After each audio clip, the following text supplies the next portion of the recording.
മാർക്കറ്റിൽ എനിക്ക് കിട്ടുന്ന ഡ്രസ്സിൻ്റെ മെറ്റീരിയൽ അനുസരിച്ച് എനിക്ക് ലാഭം വേണ്ടേ? അല്ലാണ്ട് എനിക്ക് ചുമ്മാ ഡ്രസ്സുകൾ കൊടുക്കാൻ പറ്റുമോ ആൾക്കാർക്ക്? ഞാനും കഷ്ടപ്പെടണം. അതിനകത്ത് കുറേ ചെറിയ ചെറിയ വർക്ക് മെറ്റീരിയൽ എടുത്തിട്ട് അതിന് കട്ട് ചെയ്ത് അതിൻ്റെ താഴെയൊക്കെ കുറേ ഇങ്ങനെ ഒട്ടിച്ചിട്ട് അത് പിന്നെ തുന്നി എന്തൊക്കെ ഞാൻ അത് ചെയ്തിട്ടുണ്ട്. ആ ചേച്ചി പറഞ്ഞിട്ട് എത്ര വട്ടം അത് മൊത്തം അടിച്ച് എനിക്ക് അറിയത്തേ ഇല്ല ഇതിനകത്ത് എന്താ ചെയ്യേണ്ടതെന്ന്. ഞാൻ ഇതിന് വെച്ചോണ്ടിരുന്ന ഇനി അവരിത് വേറെ എന്തെങ്കിലും കാര്യത്തിനാണ് ഇവിടെ വെച്ചേക്കാൻ പറഞ്ഞത് എനിക്കറിയില്ലെന്ന്. എനിക്കാണെങ്കിൽ ടെൻഷൻ ആവുന്നുണ്ട്. ഇത് നമസ്കാരം. ഞാൻ ഈ കാണിച്ച പെൺകുട്ടിയെ നിങ്ങൾക്കൊക്കെ പരിചയമുണ്ടായിരിക്കും. ഒരിടയ്ക്ക് സോഷ്യൽ മീഡിയയിൽ നല്ല രീതിയിൽ വൈറലായതാണ്. സ്വന്തം അധ്വാനം കൊണ്ട് വൈറലായതാണ് എന്ന് വേണമെങ്കിൽ പറയാം. അല്ലാതെ പേക്കൂത്ത് കാണിച്ചോ കോപ്രായം കാണിച്ചോ ഒന്നും വൈറലായതല്ല. അധ്വാനം കൊണ്ടും കഴിവ് കൊണ്ടും വൈറലായിട്ടുള്ള ഒരു പെൺകുട്ടി. 18 വയസ്സ് മുതലല്ല, ചെറിയ പ്രായം മുതലേ സ്വന്തം കഴിവുകൾക്ക് വേണ്ടിയിട്ടും ഡ്രീമിന് വേണ്ടിയിട്ടും അധ്വാനിക്കുന്ന, ഹാർഡ് വർക്ക് ചെയ്യുന്ന, കഷ്ടപ്പെടാൻ തയ്യാറായിട്ടുള്ള ഒരു പെൺകുട്ടി. അവളുടെ സാഹചര്യങ്ങളൊക്കെ തന്നെ അവളെ ഒരിക്കലും ഇൻഹിബിറ്റ് ചെയ്തിട്ടില്ല. അവളുടെ സാഹചര്യങ്ങളിൽ നിന്നുകൊണ്ട്, പണമില്ലായ്മയിൽ നിന്നും കഷ്ടപ്പാടുകൾക്ക് അകത്ത് നിന്നുകൊണ്ടും അവളുടെ താല്പര്യങ്ങൾക്ക് വേണ്ടിയിട്ട് അവൾ കഷ്ടപ്പെടുകയാണ്. ഇപ്പൊ അവളൊരു വീട് വെക്കുന്നുണ്ട്. ആ വീട് വെക്കുന്നതും അവൾ ഈ കഷ്ടപ്പെട്ട് ജോലി ചെയ്ത് സമ്പാദിക്കുന്ന പൈസയിൽ നിന്നാണ് അവൾ വീട് വെക്കുന്നത്. അല്ലാതെ ആരുടെയും പിടിച്ചു പറിച്ചോ അല്ലെങ്കിൽ ആരെയും പറ്റിച്ചോ വഞ്ചിച്ചോ ഒന്നുമല്ല അവൾ വീട് വെക്കുന്നത്. അവളുടെ യൂട്യൂബ് ചാനലും സോഷ്യൽ മീഡിയയും ഒക്കെ നോക്കിക്കഴിഞ്ഞാൽ അവളുടെ ഡ്രീമാണ് നമുക്ക് ആ വീഡിയോസിലൊക്കെ കാണാൻ സാധിക്കുന്നത്. അവളുടെ കഴിവുകൾ. ഒരു ഫാഷൻ ഡിസൈനറാണ്, ഫാഷൻ ഡിസൈനിങ് പഠിച്ചുകൊണ്ടിരിക്കുകയാണ്. നല്ല രീതിയിൽ ഡ്രസ്സൊക്കെ തയ്ച്ച് ആൾക്കാർക്ക് ഇപ്പൊ വിൽക്കുന്നുണ്ട്. അത് മാത്രമല്ല, ഈ കുട്ടിയുടെ ഡ്രസ്സിന്റെ കാര്യം പറഞ്ഞു കഴിഞ്ഞാൽ ഇത്രയും ചെറിയ പ്രായത്തിൽ ഇങ്ങനെയൊക്കെ ഡ്രസ്സൊക്കെ തയ്ക്കുന്നുണ്ടല്ലോ എന്ന് ആലോചിക്കുമ്പോൾ നമുക്ക് അത്ഭുതം തോന്നിപ്പോവും. അത്ര മനോഹരമായിട്ട് ഓരോ കാര്യവും പ്രസന്റ് ചെയ്യുന്നുണ്ട്. അതായത് അവളുടെ പരിമിതികൾക്കകത്ത് നിന്നുകൊണ്ട് എല്ലാ കാര്യങ്ങളും വൃത്തിയായിട്ട് ഭംഗിയായിട്ട് ചെയ്യുന്ന ഒരു പെൺകുട്ടി. അപ്പോൾ ഈ പെൺകുട്ടിയുടെ വീഡിയോ ഞാൻ ആദ്യം മുതലേ കാണുന്നതാണ്. ഈ പെൺകുട്ടി വൈറലായ ആ ഒരു സമയം തൊട്ടേ ഈ പെൺകുട്ടിയുടെ വീഡിയോ കാണുന്നതാണ്. അപ്പം ഞാൻ ഇപ്പോൾ ഈ ഒരു വീഡിയോ കണ്ടപ്പോൾ എനിക്ക് സത്യത്തിൽ വിഷമം തോന്നി. അതായത് കഷ്ടപ്പെട്ട് അധ്വാനിച്ച് ജീവിക്കുന്നവരെ പറ്റിക്കാൻ വേണ്ടിയിട്ടും വഞ്ചിക്കാൻ വേണ്ടിയിട്ടും നടക്കുന്ന കുറേ ആൾക്കാരുണ്ട്.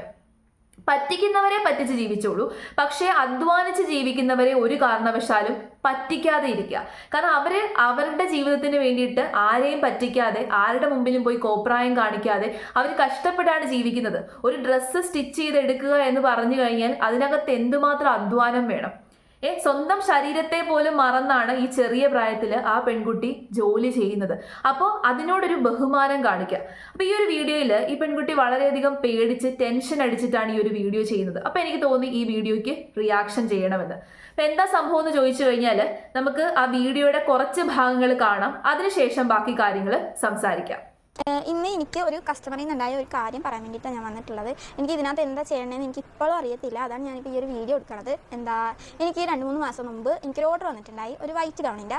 അപ്പോൾ ആ ഗൗണ് ആ ചേച്ചിക്ക് 14,500 രൂപയുടെ ഗൗണായിരുന്നു. അപ്പോൾ പുള്ളിക്കാരിക്ക് അത്രയും ബഡ്ജറ്റ് പറ്റത്തില്ല എന്ന് പറഞ്ഞിട്ടുണ്ടായി. നല്ല പാവം ചേച്ചിയായിരുന്നു ആ ചേച്ചി. എന്നോട് നല്ലോണം കമ്പനി ആയിട്ടുണ്ടായി. ഞാൻ പറഞ്ഞിട്ടില്ലേ ചില വീഡിയോയിലൊക്കെ ചില കസ്റ്റമേഴ്സ് ഉണ്ട്, അവർ എന്നോട് നല്ലോണം കമ്പനിയാവും. അവരുടെ ഞാനും അതുപോലെ തന്നെ കാണിക്കണം. അപ്പോൾ ആ ചേച്ചിയും എന്നോട് അങ്ങനെ കമ്പനി ആയിട്ടുണ്ടായി.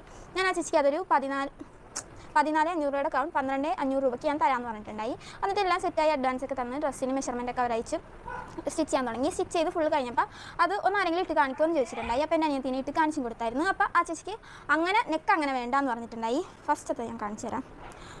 നെക്ക് പുള്ളിക്കാരിക്ക് അങ്ങനത്തെ വേണ്ടാന്ന് പറഞ്ഞിരുന്നു. അപ്പോൾ പിന്നെ അതഴിച്ച് ഫുൾ അഴിച്ചിട്ട് രണ്ടാമത് അത് സ്റ്റിച്ച് ചെയ്ത് മറ്റേ ട്രാൻസ്പെറൻറ്റ് നെക്കാക്കിയിട്ടുണ്ടായി. അതെല്ലാം കഴിഞ്ഞ് ഡ്രസ്സ് ഇവിടെ നിന്ന് അയക്കുകയും ചെയ്ത് ഞാൻ ഇട്ടിട്ട് എനിക്ക് അപ്പം തന്നെ ഒരു ഫോട്ടോ അയച്ചു തന്ന് ഇവിടെ ഇട്ട് ആദ്യം മാറി ഇവിടെ ആയിട്ട് ഇങ്ങനെ കീറിയിരിക്കണം. ഞാൻ അപ്പം തന്നെ ആ ചേച്ചിനോട് പറഞ്ഞു ഞാൻ ഇവിടെ നിന്ന് അയച്ചപ്പോൾ ഇത് കീറിയിട്ടുണ്ടായില്ല എന്ന് പറഞ്ഞു. എന്താ വെച്ചാൽ അതിന് മുമ്പ് ഒരു പ്രാവശ്യം ഒരു ഡ്രസ്സിൽ ഊട്ടുണ്ടായിട്ട് എനിക്ക് പൈസ ഫുള്ള് കൊടുക്കേണ്ടി വന്നിട്ടുള്ളത്. അത് കഴിഞ്ഞ് എനിക്ക് എന്ത് ഡ്രസ്സ് ഉണ്ടെങ്കിലും ഞാൻ അതെല്ലാം മൊത്തം നോക്കിയിട്ട് ഞാൻ കൊടുക്കുള്ളൂ. എനിക്ക് ഇനിയും ഇങ്ങനെ കടന്ന് കഷ്ടപ്പെട്ടിട്ട് കാശ് തിരിച്ച് കൊടുക്കാൻ എനിക്ക് വയ്യാത്തതുകൊണ്ട് മൊത്തം നോക്കിയിട്ട് ഞാൻ കൊടുക്കാറുള്ളായിരുന്നു. ഈ ഡ്രസ്സ് അങ്ങനെ തന്നെ ഇരുന്ന് നോക്കും. അത് വൈറ്റ് കാണായതുകൊണ്ട് എൻ്റെ വീട്ടിൽ വെക്കത്തില്ല. ഇവിടെ സൈനയുടെ വീട്ടിലാണ് ഞാൻ കൊണ്ടുവന്ന് വെക്കുന്നത്. എന്നിട്ട് ഇവിടെ വെച്ചിട്ട് എന്തെങ്കിലും ഉണ്ടെങ്കിൽ അപ്പം തന്നെ ഓടി അതുകൊണ്ട് അപ്പുറത്തെ വീട്ടിൽ പോയി എൻ്റെ വീട്ടിൽ പോയി തയ്ച്ച് എന്നിട്ട് പിന്നെ ഇവിടെ കൊണ്ടുവന്ന് നൂല് വെട്ടി ഇങ്ങനെ ഞാൻ അയക്കാം. അപ്പം അതിനകത്ത് ആദ്യമേ തന്നെ എനിക്ക് തോന്നുന്നു പുള്ളിക്കാരി ഇവിടെ നിന്ന് അയച്ചപ്പോൾ കീറിയെന്നായിരിക്കും ആദ്യം തന്നെ പറയേണ്ടിയിരുന്നത്. പക്ഷേ ഞാൻ നല്ലോണം തന്നെ പറഞ്ഞു ഇവിടെ നിന്ന് അയച്ചപ്പോൾ ഇത് കീറിയിട്ടില്ല എന്ന് തന്നെ ഞാൻ പറഞ്ഞു. വീഡിയോ ഞാൻ എടുത്തിട്ടുണ്ട്. ഡ്രസ്സിൻ്റെ എല്ലാത്തിനും വീഡിയോ ഞാൻ എടുത്തിട്ട് ഞാൻ അയക്കത്തുള്ളൂ. അപ്പം പിന്നെ അതിൻ്റെ അമ്മ എന്നെ വിളിച്ചിട്ട് മിന്നൂസ് ആലപ്പുഴയിലെ എന്നൊക്കെ പറഞ്ഞിട്ട് എന്നോട് സംസാരിച്ചു. അതെനിക്ക് എടുക്കാൻ റെക്കോർഡ് ചെയ്യാൻ പറ്റില്ല എന്ന് തോന്നുന്നു. പുള്ളിക്കാർക്ക് കേസ് കൊടുക്കാൻ വേണ്ടിയിട്ട് പൈസ റീഫണ്ട് ചെയ്യാൻ ഞാൻ തരത്തില്ല. എന്തിനു ഞാൻ തന്നെ ഓക്കെ. അപ്പോൾ സംഭവം എന്താണെന്ന് ചോദിച്ചു കഴിഞ്ഞാൽ ഈ പെൺകുട്ടിയുടെ അടുത്ത് ഒരാൾ ഒരു ഡ്രസ്സ് തയ്ച്ചു കൊടുക്കാൻ ആവശ്യപ്പെടുന്നു, ഒരു വൈറ്റ് ഗൗൺ തയ്ച്ചു കൊടുക്കാൻ ആവശ്യപ്പെടുന്നു. അപ്പോൾ വൈറ്റ് ഗൗണിൻ്റെ പ്രൈസ് ആദ്യം പറഞ്ഞിരുന്നത് 14,000 രൂപയോളമാണ്. അപ്പോൾ അത്രയും പ്രൈസിന് പറ്റത്തില്ല, കുറച്ച് പ്രൈസ് കുറയ്ക്കാമോ എന്ന് ചോദിക്കുമ്പോൾ ഈ പെൺകുട്ടി 2,000 രൂപ കുറച്ച് തയ്ച്ചു കൊടുക്കാമെന്ന് പറയുന്നു. അങ്ങനെ ആദ്യം മുതൽ അതിൻ്റെ വേണ്ടിയിട്ടുള്ള കാര്യങ്ങളൊക്കെ ചെയ്യുന്നു, തയ്ക്കുന്നു, മുഴുവനായിട്ട് തയ്ച്ച് അവർ പറഞ്ഞ ഓൾട്ടറേഷനൊക്കെ ചെയ്തതിന് ശേഷം അയച്ചു കൊടുക്കുന്നു. അയച്ചു കൊടുത്ത് പൈസയും വാങ്ങിച്ചു. അയച്ചു കൊടുത്തപ്പോൾ ഇവര് നേരെ വിളിച്ചിട്ട് പറയുകയാണ് ആ ഡ്രസ്സ് കീറിയിരിക്കുന്നു. അപ്പം മിന്നുവിന് ഉറപ്പായിരുന്നു മിന്നുവിന്റെ ഭാഗത്തു നല്ല കീറിയേക്കുന്നത്. കാരണം കൃത്യമായിട്ട് എല്ലാ കാര്യവും നോക്കി ചെക്ക് ചെയ്തിട്ടാണല്ലോ അയക്കുന്നത്. അപ്പോൾ അത് നടക്കത്തില്ല എന്ന് മനസ്സിലാക്കിയപ്പോൾ അവർ പറയുന്നു ഡ്രസ്സ് നല്ല ടൈറ്റ് ആണ്. അപ്പൊ ടൈറ്റ് ആവാൻ കാരണം ആരാന്ന് ചോദിച്ചു കഴിഞ്ഞാൽ അത് മിന്നു അല്ല, അവർ തന്നെയാണ്. അവർ തെറ്റായിട്ടുള്ള അളവാണ് മിന്നുവിന് കൊടുത്തേക്കുന്നത്. അപ്പൊ മിന്നുവിന്റെ കയ്യിൽ അതിനുള്ള എല്ലാ രീതിയിലുള്ള പ്രൂഫുകളും ഉണ്ട്. അളവ് കൊടുത്തതിന്റെ സ്ക്രീൻഷോട്ടും എല്ലാ കാര്യങ്ങളും ഉണ്ട്. അപ്പോൾ ഈ ടൈലറിങ് എങ്ങനെയാണെന്നൊന്നും എനിക്ക് അറിയത്തില്ല. പക്ഷെ മിന്നു പറഞ്ഞത് സാധാരണഗതിയിൽ നമുക്ക് തരുന്ന അളവിൽ നിന്ന് 2 ഇഞ്ച് കൂട്ടിയിട്ടിട്ടാണ് തയ്ക്കുന്നത്. കാരണം എങ്ങാനും ചെറിയ രീതിയിൽ വണ്ണം വെച്ച് കഴിഞ്ഞാൽ അയാൾക്ക് പാകമാകണമല്ലോ. ഇത് 1 മാസം എടുത്തിട്ട് തയ്ച്ചു കൊടുക്കുന്നതാണ്. അങ്ങനെ 2 ഇഞ്ച് അളവിട്ടതിന് ശേഷമാണ് മിന്നു തയ്ച്ചേക്കുന്നത്. അങ്ങനെ എല്ലാ രീതിയിലും പെർഫെക്റ്റ് ആയിട്ട് ചെയ്തു കൊടുത്തതിന് ശേഷം ഇപ്പൊ അവര് പൈസ തിരിച്ച് ആവശ്യപ്പെടുവാണ്. മിന്നു പറഞ്ഞു പൈസ തിരിച്ച് കൊടുക്കത്തില്ല. കാരണം 1 മാസത്തെ അധ്വാനമാണ്. ആ ഒരു ഡ്രസ്സ് തയ്ച്ചെടുക്കുക എന്ന് പറഞ്ഞു കഴിഞ്ഞാൽ ഒരു വ്യക്തി ഇങ്ങനെ കുറേ മണിക്കൂറുകളോളം ഇരുന്ന് തയ്ച്ച് നമ്മളിങ്ങനെ ഒറ്റ സ്റ്റഡി ആയിട്ടിരുന്ന് തയ്ക്കുമ്പോൾ നമ്മുടെ പെടലി നോവും, നമ്മുടെ പുറം പൊളക്കും, അങ്ങനെ എന്തുമാത്രം ആരോഗ്യ പ്രശ്നങ്ങളാണ് ഉണ്ടാകുന്നതെന്ന് അറിയാമോ? തയ്ക്കുന്നവർക്കറിയാം. എൻ്റെ അമ്മ തയ്ക്കുന്നതാണ്. ഇത്ര വലിയ ഗ്രാൻഡായിട്ടൊന്നും അല്ലെങ്കിലും എൻ്റെ അമ്മ തയ്ക്കുന്ന ഒരാളാണ്. അതുകൊണ്ട് എനിക്കറിയാം. കുറേ നേരം ഇങ്ങനെ ഇരുന്ന് തയ്ക്കുന്ന സമയത്ത് നമ്മുടെ പെടലി നോവും. അത് കുറച്ചും കൂടി ഗ്രാജുവലായിട്ട് അങ്ങോട്ട് പോകുമ്പോൾ നമുക്ക് പിന്നെ എന്നും നമുക്ക് കഴുത്തിന് വേദനയൊക്കെ ആയിരിക്കും. അതുകൊണ്ട് അത്രയും കഷ്ടപ്പെട്ട് ഒരു ഡ്രസ്സ് തയ്ച്ച് അവർക്ക് കൊണ്ട് കൊടുത്തപ്പോൾ അവർ പൈസ തിരിച്ച് ആവശ്യപ്പെടുവാണ്. അപ്പോൾ പൈസ തിരിച്ച് കൊടുക്കത്തില്ലെന്ന് പറയുന്നു. അങ്ങനെ ആ ഡ്രസ്സ് തിരിച്ച് മിന്നുവിൻ്റെ അടുത്തേക്ക് തന്നെ അയച്ചിട്ട് പറയുന്നു കീറിയത് തയ്ച്ചു കൊടുക്കാൻ വേണ്ടിയിട്ടാണ് തിരിച്ചയക്കുന്നത്. മിന്നു പറഞ്ഞു കീറിയ ഭാഗം തയ്ച്ചു കൊടുക്കാം എന്നൊക്കെ പറയുന്നുണ്ട്. തിരിച്ച് ഡ്രസ്സ് മിന്നുവിൻ്റെ കയ്യിൽ അയച്ചു കൊടുക്കുകയാണ്. എന്നിട്ട് അവർ പറയുന്നത് ആ ഡ്രസ്സിന്റെ ടോപ്പ് പോർഷൻ മുഴുവനായിട്ടും മാറ്റി തയ്ക്കണം, പുതിയ മെറ്റീരിയൽ എടുത്ത് മാറ്റി തയ്ക്കണം. പക്ഷേ അതിനുള്ള പൈസ ഇവർ കൊടുക്കത്തില്ല. എങ്ങനെ ഇരിക്കുന്നു? ആ കുട്ടിയെ പറ്റിക്കുകയല്ലേ ചെയ്തത്, ആ കുട്ടിയെ വഞ്ചിക്കുകയല്ലേ. അതൊരു ചെറിയ കുട്ടിയാണ്, 19-20 വയസ്സുണ്ടെന്ന് തോന്നുന്നു, 20 വയസ്സ് കാണും. അപ്പോൾ ആ ഒരു പ്രായത്തിലുള്ള കുട്ടിയാണ്. പേടിപ്പിച്ചു കഴിഞ്ഞാൽ ഇതാകും എന്നൊരു ഇത് വെച്ചിട്ടാണ് ആ കുട്ടിയെ പേടിപ്പിച്ചുകൊണ്ടിരിക്കുന്നത്. നല്ല രീതിയിൽ പേടിച്ചിട്ടാണ് ഈ കുട്ടി ആ വീഡിയോ ചെയ്യുന്നത്.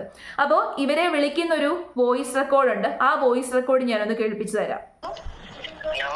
ഹലോ, ഡ്രസ്സ് ഇവിടെ കിട്ടിയിട്ടുണ്ട്. ഞാൻ മെഷർമെന്റ് നോക്കി, ചേച്ചി തന്ന മെഷർമെന്റിലാണ് ഞാൻ ചെയ്തിട്ടുള്ളത്. അതിനെക്കാട്ടും 2 ഇഞ്ച് എക്സ്ട്രാ ഇട്ടിട്ടാണ് ഡ്രസ്സ് ചെയ്തിട്ടുള്ളത്.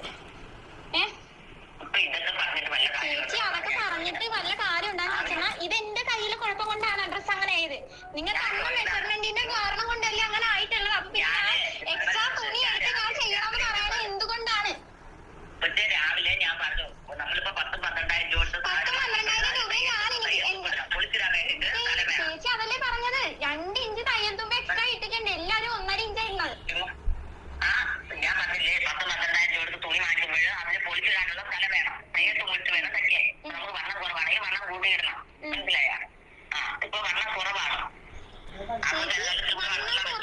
അത് ആ ചേച്ചിക്ക് എടുത്ത അളവിന്റെ മിസ്റ്റേക്ക് ആണ്. ഇപ്പൊ 2 ഇഞ്ച് എക്സ്ട്രാ എല്ലാ ദിവസവും ഒരുപോലെ ഇരിക്കും. ഈ മാസം പോലെ അടുത്ത മാസം ഇരിക്കും. മെഷർമെന്റ് എന്നിട്ട് ഇപ്പൊ അത് എന്റെ കൂടെ പോയെന്ന് മനസ്സിലായില്ലേ? അതുകൊണ്ട് വണ്ണം ഇല്ല. സൈഡ് പൊളിച്ചിടാൻ വേണ്ടിട്ട് ഒട്ട് കെട്ടിട്ടില്ല.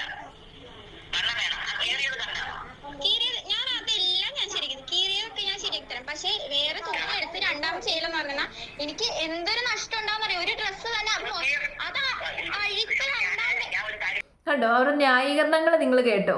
ആൾക്ക് വണ്ണം വെക്കും, ഇതൊക്കെ നമുക്ക് മുൻകൂട്ടി കണ്ടിട്ട് ഇല്ല ജ്ഞാനദൃഷ്ടിയിൽ കണ്ട് തയ്ക്കണമായിരിക്കും. ഒരാൾക്ക് വണ്ണം വെക്കും എന്നുള്ള ആ ഒരു ഇതുകൊണ്ടാണ് 2 ഇഞ്ചൊക്കെ കൂട്ടിയിട്ട് തയ്ച്ചു കൊടുക്കുന്നത്. അതായത് നമുക്ക് അഥവാ വണ്ണം വെച്ച് കഴിഞ്ഞാൽ നമുക്ക് ഓൾട്ടർ ചെയ്യണമല്ലോ, അതുകൊണ്ട് 2 ഇഞ്ചൊക്കെ കൂട്ടിയിട്ട് തയ്ച്ചു കൊടുക്കും. അതിൽ കൂടുതലൊന്നും ആർക്കും തയ്ച്ചു കൊടുക്കാൻ വേണ്ടിയിട്ട് പറ്റത്തില്ല. ആ കൊച്ചിന്റെ പരമാവധി കാര്യങ്ങൾ വൃത്തിയായിട്ട് ചെയ്തു കൊടുക്കുമ്പോൾ അത്രയും കഷ്ടപ്പെടുമ്പോൾ അതിനെ പറ്റിക്കാൻ വേണ്ടിയിട്ട് നടക്കുകയാണ്. ഇതിന്റെ ഏറ്റവും ഒടുവിൽ ഇവരൊരു ഇമോഷണലി മാനിപ്പുലേറ്റ് ചെയ്യാൻ വേണ്ടിയിട്ട് നോക്കുന്നുണ്ട്. ആ ഭാഗം കൂടി ഞാനൊന്ന് കേൾപ്പിച്ചു തരാം.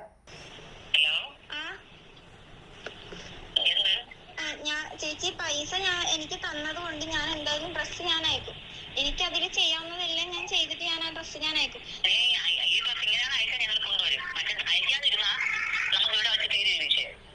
അയച്ചു കഴിഞ്ഞാൽ ഞാൻ ഈ ഡ്രസ്സ് കൊണ്ട് ഞാൻ സത്യമായിട്ട് ഞാൻ അവിടെ വരും. അത് വലിയ വിഷയത്തിലോട്ടായിരുന്നു. അയക്കാതിരുന്ന ഇവിടെ വെച്ച് തീർന്നു. ഞങ്ങൾക്ക് വേണ്ടാന്ന് പറഞ്ഞില്ലേ, നല്ല മനസ്സോടെ പറഞ്ഞേ. അതിനൊരു പാവപ്പെട്ട കുട്ടിക്ക് പൈസ വാങ്ങിക്കാതെ ഫ്രീ ആയിട്ട് അത് കൊടുക്കണം. ഇത് പാവപ്പെട്ട അതിന് കൊച്ചുങ്ങൾക്ക് കല്യാണത്തിനുണ്ടല്ലോ, കാശ് വാങ്ങരുത്. വാങ്ങിയ പാവം കിട്ടും. ഫ്രീ ആയിട്ട് അങ്ങ് കൊടുക്കണം. ഓക്കെ, ഇനി ഇങ്ങോട്ട് ഇതുമായിട്ട് ബന്ധപ്പെട്ട ഒരു സംസാരം ഇല്ല. കണ്ടില്ലേ, ഏറ്റവും ഒടുവിൽ ഭീഷണി. ഡ്രസ്സ് തിരിച്ചയച്ചു കൊടുക്കാൻ പാടില്ല. മിന്നു പറഞ്ഞു കീറിയ ഭാഗം തയ്ച്ച് വൃത്തിയായിട്ട് തയ്ച്ചിട്ട് തിരിച്ചയച്ചു തരാം എന്ന് പറഞ്ഞപ്പോൾ ഡ്രസ്സ് തിരിച്ചയച്ചു കൊടുക്കണ്ട, അയച്ചു കൊടുത്തു കഴിഞ്ഞാൽ വീട്ടിൽ വന്ന് വഴക്കുണ്ടാക്കും. അങ്ങനെ വീട്ടിൽ വന്നൊന്നും വഴക്കുണ്ടാക്കാൻ പറ്റത്തൊന്നുമില്ല. പണ്ടത്തെ കാലത്തായിരുന്നു അതൊക്കെ. ഇപ്പൊ വീട്ടിൽ വന്ന് വഴക്കുണ്ടാക്കിയാലേ പോലീസുകാരങ്ങ് പിടിച്ചുകൊണ്ട് പോകും. ഈ ഒരു കാര്യത്തിൽ മിന്നു എന്ന് പറയുന്ന വ്യക്തി ഒരു കേസ് കൊടുത്തു കഴിഞ്ഞാൽ അവർ അകത്താവും. കാരണം വിശ്വാസവഞ്ചന കാണിക്കുകയല്ലേ ചെയ്യുന്നത്. അതായത് ഒരാൾ കഷ്ടപ്പെട്ട് ഒരു കാര്യം തയ്ച്ചു കൊടുക്കുമ്പോൾ അയാളെ പറ്റിച്ച്, അയാളെ വഞ്ചിച്ച്, അയാളുടെ കയ്യിൽ നിന്ന് തിരിച്ച് പൈസ വാങ്ങിച്ചെടുക്കാൻ വേണ്ടിയിട്ടുള്ളൊരു അടവ്. ഏറ്റവും ഒടുവിലെടുക്കുന്നത് ഇമോഷണൽ ഡ്രാമയാണ്. അതായത് നമുക്ക് കുറ്റബോധം തോന്നണം. ഇത് വേറെ ആർക്കെങ്കിലും പാവങ്ങൾക്ക് കൊടുത്തോ, ഞങ്ങൾക്ക് വേണ്ട, ഞങ്ങൾ ഭയങ്കര നല്ല മനസ്സോട് കൂടിയിട്ടാണ് പറയുന്നത്. ഇങ്ങനെ പറയുമ്പോൾ നമ്മളുടെ ഉള്ളിൻ്റെ ഉള്ളിലൊരു കുറ്റബോധം തോന്നും. അയ്യോ ഇനി അവരങ്ങനെ ചെയ്തല്ലോ, ഞാൻ കഷ്ടപ്പെട്ട് തയ്ച്ചതാണല്ലോ, അവർക്കങ്ങ് തയ്ച്ചു കൊടുത്താലോ. അങ്ങനെ ആ ഒരു കുറ്റബോധം, ആ മാനസികാവസ്ഥ ഉണ്ടാക്കിയെടുക്കാൻ വേണ്ടിയിട്ട് മാനിപ്പുലേറ്റീവാണ്. ഇത്തരം ആൾക്കാരെ എന്താണ് ചെയ്യേണ്ടത്? നിങ്ങൾ മനസ്സിലാക്കേണ്ട ഒരു കാര്യമുണ്ട്.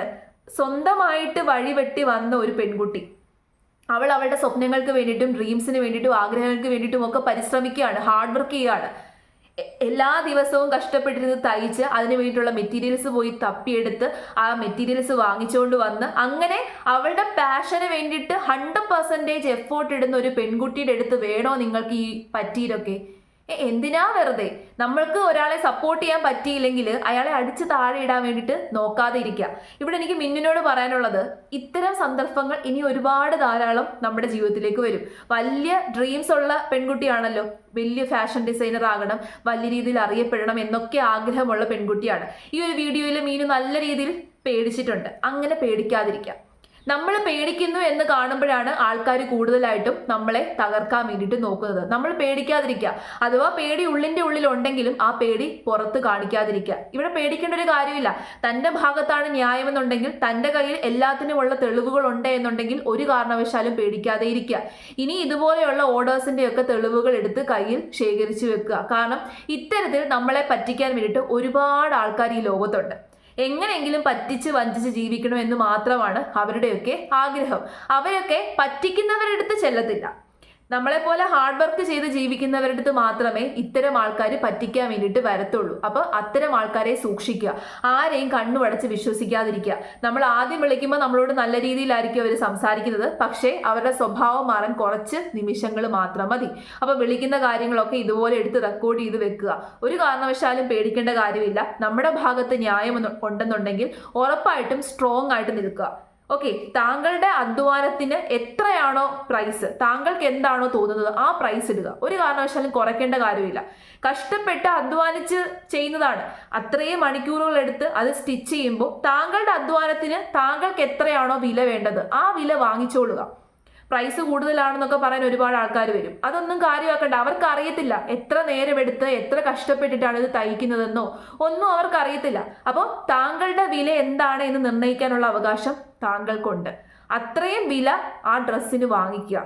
അല്ലാതെ കോംപ്രമൈസ് ചെയ്യേണ്ട കാര്യമൊന്നുമില്ല. ഇങ്ങനെ കോംപ്രമൈസ് ചെയ്യാൻ നിന്ന് കഴിഞ്ഞാൽ നമ്മുടെ തലയിൽ കയറിയ ആൾക്കാർ നിരങ്ങും. അപ്പോൾ അത് മനസ്സിലാക്കി മുന്നോട്ട് പോവുക. സ്ട്രോങ് ആയിട്ട് മുന്നോട്ട് പോവുക.